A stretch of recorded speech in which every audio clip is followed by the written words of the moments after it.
मित्रांनो, सप्रेम नमस्कार। आपण पाहतात सन्मान न्यूज 14। छावा क्रांतीवीर सेनेचे संस्थापक करण गायकर येवला विधानसभा मतदारसंघातून निवडणूक लढणार। छावाच्या वर्धापन दिनी घोषणा। राज्याचे अन्न व नागरी पुरवठा मंत्री श्री छगन भुजबळ हे मराठा आरक्षणाबद्दल उलटसुलट मते व्यक्त करीत आहेत।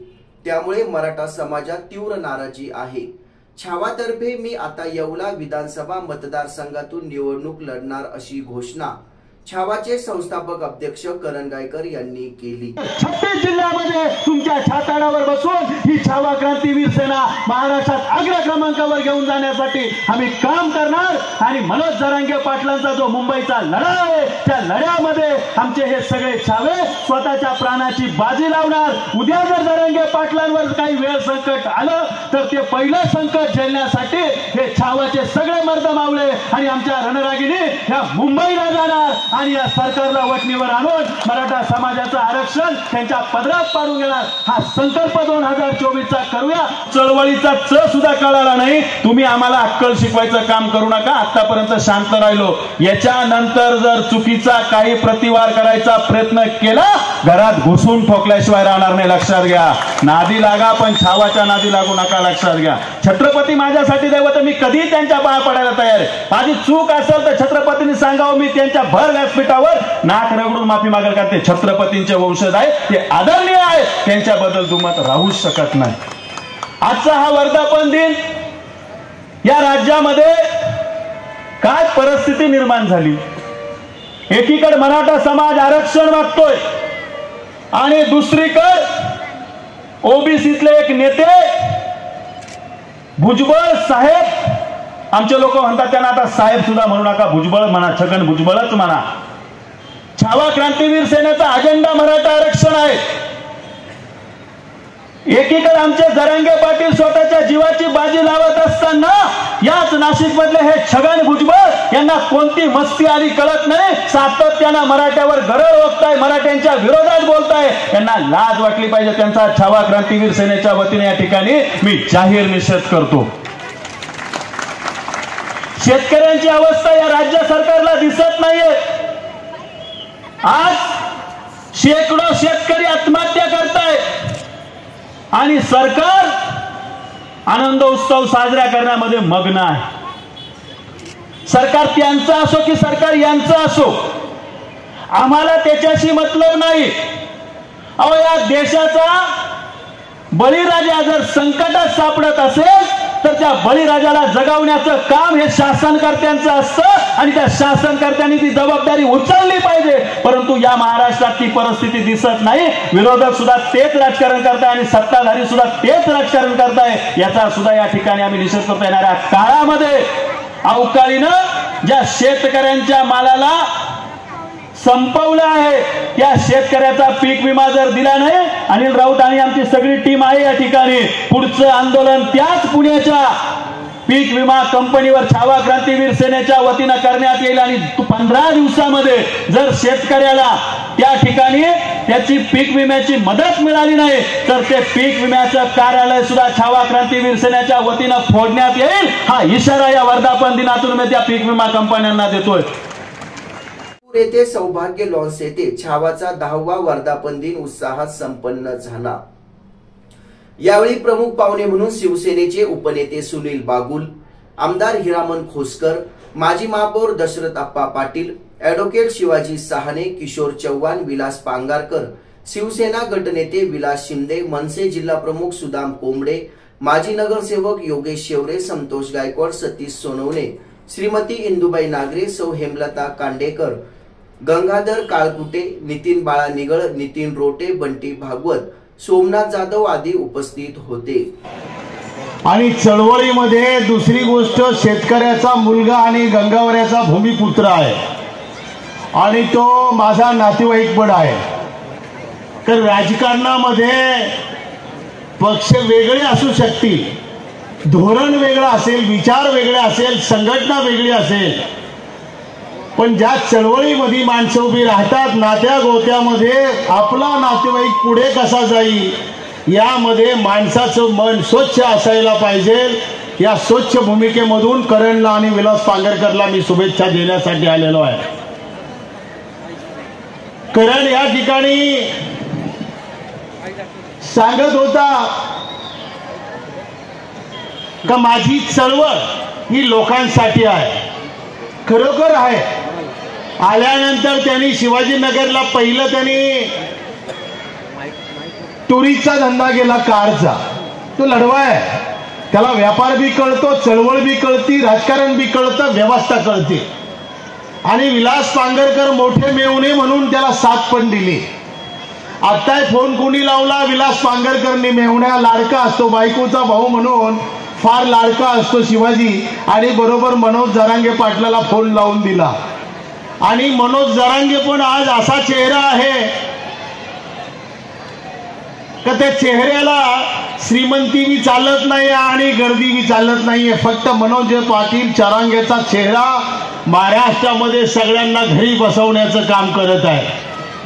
आणि म्हणून त्या मनोज जरांगे पाटलांनी त्या शुभेच्छा दिल्या.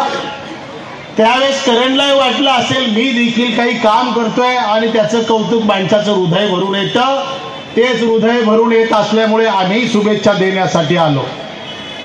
तळागाळातील नागरिकांचे, शेतकऱ्यांचे, युवकांचे, विद्यार्थ्यांचे, कामगारांचे, कष्टकऱ्यांचे प्रश्न सोडवण्यासाठी संपूर्ण महाराष्ट्रभर आपल्या पायाला भिंगरी लावल्यागत सातत्याने ऊन असेल, वारा असेल, पाऊस असेल, कुठल्याही राजकीय पदाची अपेक्षा न करता हा तुमचा आमच्या कुटुंबातला एक सदस्य म्हणून प्रत्येक जण अपेक्षेने करण भाऊकडे बघत असतो.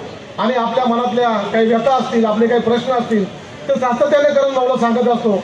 आणि करण भाऊ सुद्धा हा आपला आहे की नाही, हा फरक आहे की जवळचा आहे की लांबचा आहे, हा विचार न करता आलेल्या प्रत्येक माणसाचे प्रश्न सोडवण्यासाठी अतिशय तळमळीने आणि अतिशय मनाने, चांगल्या भावनेने करण भाऊ काम करतात. घर ते घर असतं, जुनं घर ते सोनं असतं. जरीही स्वराज्यामध्ये छत्रपती संभाजीराजांनी त्यांचा राजीनामा मंजूर केला, पण टाळ्या वाजून सगळ्यांनी सांगायचंय जनतेने मात्र यांचा राजीनामा घेतलेला नाही, हे संभाजीराजांना ऐकू गेलं पाहिजे. या निमित्ताने मी हेच सांगेल. आणि संभाजीराजांचा आत्मविश्वास ज्यांच्यावर असतील त्यांनाही मी आव्हान देईन का छावाचा नाद करायचा कोणीही प्रयत्न करू नये. ज्याला कोणी नाही त्याला छावा आहे. आणि म्हणून सगळ्या छावा संघटनेचे सहकारी आमचे गंगाधर काळकुटे साहेब, राष्ट्रीय छावाचे अध्यक्ष, ते सुद्धा बीडवरून इथं साथ देण्यासाठी आणि आशीर्वाद देण्यासाठी खास आलेले आहेत. करणारे आमचे सहकारी करण भाऊजी गायकर यांचा आज अभिष्टचिंतन सोहळा आहे. त्यानिमित्त मी त्यांना सर्वप्रथम शुभेच्छा देतो. आणि या अधिवेशनानिमित्त आलेल्या सर्व छावा संघटनेच्या कार्यकर्त्यांनाही शुभेच्छा देतो, नवीन वर्षाच्या शुभेच्छा देतो. आणि येणाऱ्या काळामध्ये करण भाऊच्या माध्यमातून आपण सगळेजण नवीन वर्षात संकल्प करूया. हा खऱ्या अर्थानं करण भाऊंना अभिप्रेत असलेला या वर्षातला प्रत्येकाच्या मनातला संकल्प असावा म्हणून त्यांनी आपल्या सगळ्यांना इथं बोलवलेलं आहे. मी जास्त वेळ घेणार नाही. मंचावरही वेगवेगळ्या क्षेत्रातले मान्यवर आहेत, परंतु वेळ खूप झालेला आहे आणि परत सगळ्यांनाच बोलायचंय. आम्हाला यायला उशीर झाला त्याबद्दल मी आपली आणि त्यांची सगळ्यांची दिलगिरी व्यक्त करतो. परंतु करण भाऊ सारखं एक उमद नेतृत्व या नाशिक जिल्ह्यातून महाराष्ट्राला मिळालंय. मराठा समाजाच्या आरक्षणाच्या प्रत्येक चळ आपल्या सामदाम दंडभेद आणि कुठल्याही एखाद्या वाईट किंवा कुठल्याही परिणामाची, दुष्परिणामाची काळजी न करता त्या कुठल्याही समाजाच्या प्रश्नासाठी धावून जाणं हा त्यांचंच खरं असतं. असेही अनेक गोष्टी, अनेक किस्से समोर आलेले आहेत. म्हणून या अभिष्ट चिंतन सोहळ्याच्या निमित्तानं इथं उपस्थित असलेल्या आणि नसलेल्या सगळ्या त्यांच्या सहकाऱ्यांना आणि समाज बांधवांना मी सांगतो की करण भाऊ सारखं नेतृत्व प्रचंड ताकद उभा करा. निश्चितपणे ते एक वेळेस महाराष्ट्रात एक चांगला काहीतरी आदर्श घडवल्याशिवाय राहणार नाहीत हा आत्मविश्वास मला आहे. म्हणून पुन्हा एकदा त्यांना वाढदिवसानिमित्त शुभेच्छा देतो. मनोगत व्यक्त करण्याकरिता सहर्ष आमंत्रित करते श्री शिवाजी राजे सहाणे आपल्याला. सुनील भाऊ बागुल या नाशिक नगरीचे माजी महापौर दर्शनाप्पा पाटील विलासजी पांगरकर आणि ज्यांच्या आनंद सोहळ्यासाठी आपण सर्वजण या उपस्थित बंधू मित्र आणि सगळेच काही नाते एकटाच जपणारा करण गायकर. उपस्थित असलेल्या सर्वांना मी एक त्याग करणं एवढंच त्यांना माहीत आहे. 2च मिनिटात 2 उदाहरणं देईन आणि माझ्या शुभेच्छा देईन. मागच्या वेळी लोकसभेला करणजी गायकर इच्छुक होते आणि त्याची नाशिक लोकसभेमधून मागणी होती की करण गायकरांनी लोकसभा लढवावी. सगळी तयारी झाली आणि समाजाचा एक उमेदवार समोर आला. आत्ताचे खासदार हेमंतजी गोडसे यांनी विनंती केली की करणजी गायकर मतांमध्ये विभागणी नको, म्हणून आपण थांबलात तर बरं होईल. त्यांनी सांगितलं की समाजाचा एक चांगला माणूस जर खासदार होणार असेल तर मी निश्चितपणे थांबेल आणि त्यांनी त्याही निवडणुकीत थांबून घेतलं. आणि आत्ताही कुठंतरी गेल्या महिनाभरापासून समाजामध्ये किंवा आमच्या मित्रांमध्ये चर्चा सुरू झाली की शिवाजीभाऊंनी लोकसभा लढवावी. मी लोकसभा लढवेल की नाही लढवेल हा माहीत नाही, परंतु त्याच दिवशी करण गायकर माझ्याकडे घरी आले आणि म्हणे, भाऊ यावेळी जर तुम्ही निवडणूक लढवणार असाल तर पुन्हा माझी थांबण्याची तयारी आहे. असं कुणीही करत नाही राजकारणामध्ये. कुठल्या समाजाचा आहे, कुठल्या पक्षाचा आहे, कुठला आहे, आजपर्यंत मी सुद्धा गेल्या 90 वर्ष म्हणजे 90 सालापासून या क्षेत्रामध्ये काम करत असताना ज्या ज्या वेळेस मला करण भाऊनी काम सांगितलं तर पहिलं सिव्हिलचं, ते सिव्हिलचं असो, आदिवासी विकासच्या आदिवासी मुलांच्या दाखल्याचा असो, महसूलचा आदिवासी लोकांच्या काही कामाचा असो, पंचायत समितीचा असो, या ठिकाणी करण भाऊनी कधीही मला एखाद्या मोठ्या नेत्याचं काम सांगितलं नाही. परंतु आतापर्यंत जे काही पण 27-28 वर्षामध्ये करण भाऊनं नेहमी मला लोकांच्या सुखादुखाचं काम सांगितलं. त्याच्यामुळे करण तुझं खरंच स्वागत आहे. तू उभाच राह. या व्यासपीठावर बसले सगळ्या लोकांना पैसे पण आणून देतो मी तुला. आणि मी पण देईन.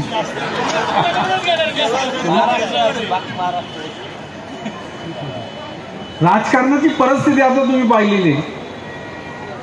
माझ्या मताने आत्तापर्यंतच्या एवढ्या 42 वर्षाच्या कालखंडामध्ये मी कधी पाहिलं नव्हतं. शिवसेनेचे 2 तुकडे, राष्ट्रवादीचे 2, दुसरे पक्ष, आणि त्यामुळे काय करावं कोणालाच समजत नाही.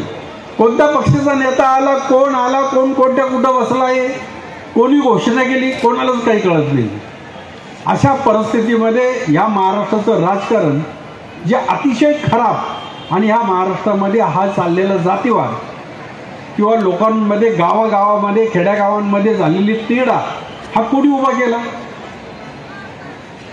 केंद्र सरकारने, बीजेपीने, देवेंद्र फडणवीस. आणि त्यामुळे या सगळ्या गावांमध्ये लोकांमध्ये भानगडी चालू झाल्या, तिरस्कार चालू झाला आणि हा महाराष्ट्राचा पूर्णपणे सत्यानाश करायचं काम या ठराविक लोकांनी केलं.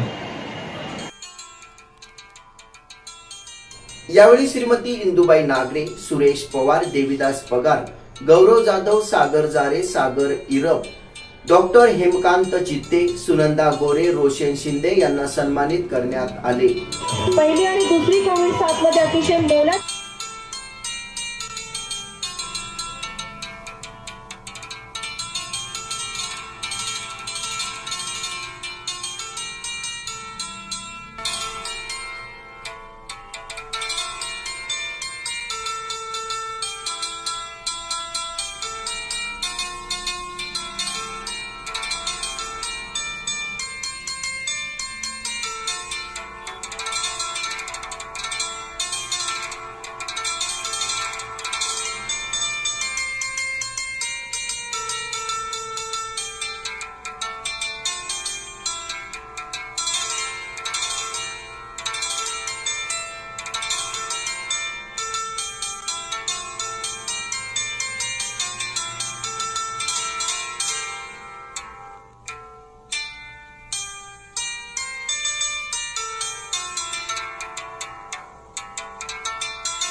कार्यक्रमाच्या यशस्वीतेसाठी शिवाजी मोरे, शिवा तेलंग, विजय वाहुळे, नवनाथ शिंदे, गिरीश आहेर, आशिष हिरे, नवनाथ वैराळ, योगेश गांगुर्डे, सुभाष गायकर, अविनाश गायकर, किरण बोरसे, मनोरमा पाटील, संगीता सूर्यवंशी आदींनी परिश्रम घेतले.